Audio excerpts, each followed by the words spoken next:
Radhe Radhe guys, welcome back to my channel Radhe Krishna Barsa Jaiswal.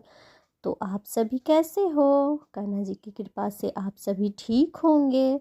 तो guys, आज मैं आप सभी के लिए फागुन मास के कृष्ण पक्ष की विजया एकादशी की व्रत कथा लेकर आई हूँ। तो उससे पहले हम लोग जानेंगे कि विजया एकादशी फागुन मास 2025 में कब है। फागुन मास की विजया एकादशी 2025 में 20 फरवरी दिन सोमवार को पड़ रहा है। तो उसी दिन उदया तिथि में है। 23 फरवरी को भी है एकादशी, लेकिन वो दोपहर से है, तो इसलिए 24 तारीख दिन सोमवार को ही उदया तिथि से एकादशी है। तो उसी दिन हम लोग व्रत रखेंगे। तो अब हम लोग कथा सुनते हैं। तो कथा सुनने से पहले आप आसन बिछा लें और आसन पर बैठे और हाथ में थोड़े से तिल और पुष्प ज़रूर से ले लें। और गैस, जैसा कि आप सभी को पता है कि फागुन का महीना शुरू हो गया है, तो अपने कान्हा जी को डेली ही गुलाल लगाएं और उनको अबीर ज़रूर से चढ़ाएं। तो आप सभी को विजया एकादशी की हार्दिक शुभकामनाएं। तो कथा सुनने से पहले बोलिए विष्णु भगवान की जय, लक्ष्मी माता की जय, कृष्ण कन्हैया की जय, राधा माता की जय, लड्डू गोपाल की जय। जय जय श्री राधे, जय जय श्री राधे, जय जय श्री राधे।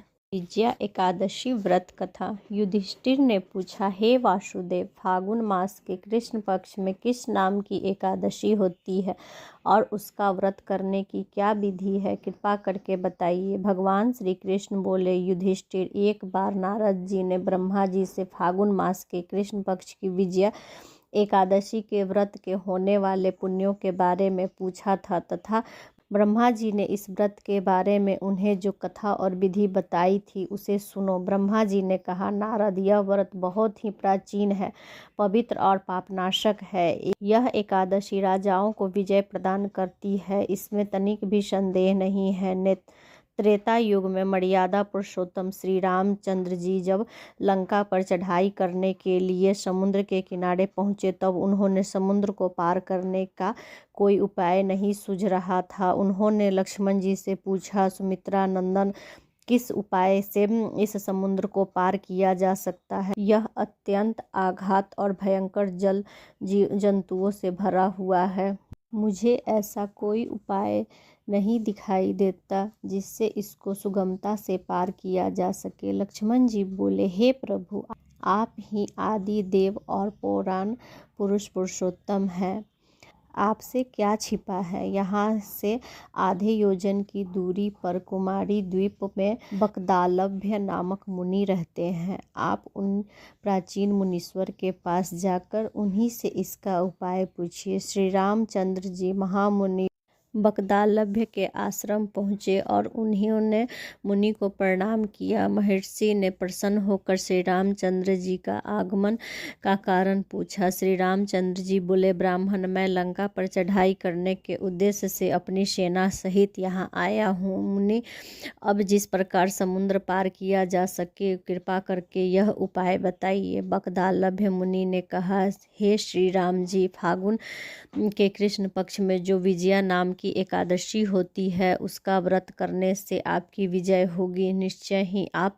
अपनी वानर सेना के साथ समुद्र को पार कर लेंगे। राजन, अब इस व्रत की फलदायक विधि सुनिए। दशमी के दिन सोने, चांदी, तांबे अथवा मिट्टी के एक कलश स्थापित कर उसे कलश में जल से भरकर उसमें पल्लव डाल दें। उसके ऊपर भगवान नारायण स्वर्णमय विग्रह की स्थापना करें। फिर एकादशी के दिन प्रातः काल स्नान करके कलश को पुनः स्थापित करें। माला, चंदन, सुपारी और नारियल आदि के द्वारा विशेष रूप से उनका पूजन करें। कलश के ऊपर शपथ धान्य और जौ रखें। गंध, धूप, दीप और भांति भांति के नैवेद्य से पूजन करें। कलश के सामने बैठकर उत्तम कथा वार्ता आदि के द्वारा सारा दिन व्यतीत करें और रात में भी वहां जागरण करें।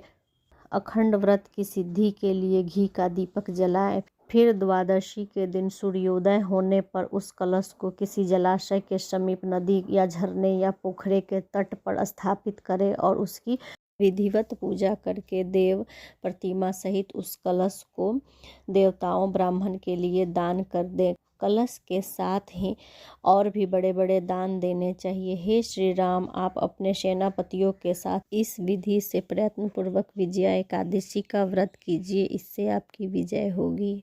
ब्रह्मा जी कहते हैं, नारद यह सुनकर श्री रामचंद्र जी ने मुनि के कथा अनुसार उस समय विजया एकादशी का व्रत किया। उस व्रत के करने से श्री रामचंद्र जी विजयी हुए। उन्होंने संग्राम में रावण को मारा, लंका पर विजय पाई और सीता को प्राप्त किया।